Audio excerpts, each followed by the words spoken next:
Bonjour la famille, j'espère que vous vous portez bien.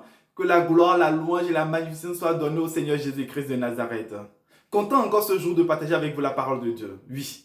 Hier, nous avons vu déjà dans le livre de Romains 8, verset 1, qu'il n'y a aucune condamnation pour ceux qui sont en Christ. C'est l'un des avantages que nous avons lorsque nous confessons le Seigneur Jésus-Christ dans notre vie comme seul Seigneur et Sauveur. Oui. Ce matin encore, nous allons encore aller dans la parole de Dieu, précisément dans le livre de Marc 16, à partir du verset 16. Lisons dans le nom de Jésus. Celui qui croira et qui sera baptisé sera sauvé. Mais celui qui ne croira pas sera condamné.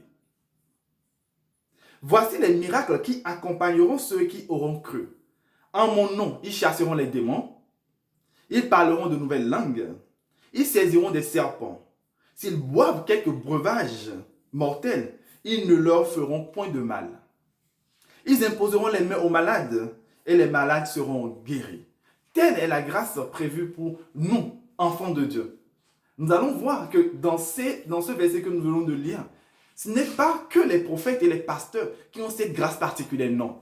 Mais tout chrétien qui reçoit le Seigneur Jésus-Christ dans sa vie comme Seigneur Sauveur a cette grâce particulière en lui. La seule différence, c'est que nous ne manifestons pas cela. Parce qu'il faut d'abord que nous croyions réellement de notre cœur que ce que nous disons doit s'accomplir. Parce que Christ nous l'a donné.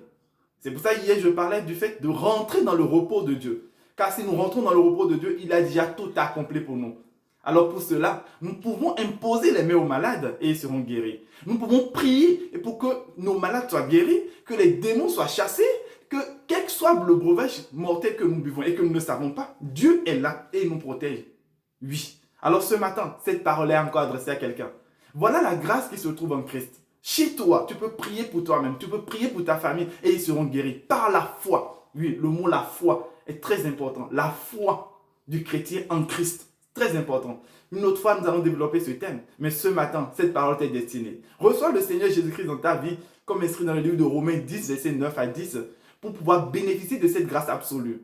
Et en croyant de tout ton cœur, tu es capable de te guérir toi-même, de prier pour toi-même.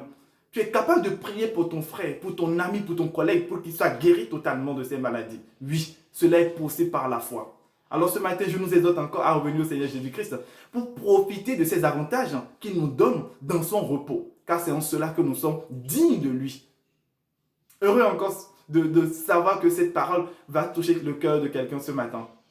Que Dieu vous bénisse, que Dieu nous bénisse et que la journée nous soit agréable dans le nom de Jésus. Excellente journée à vous. Merci, à la prochaine.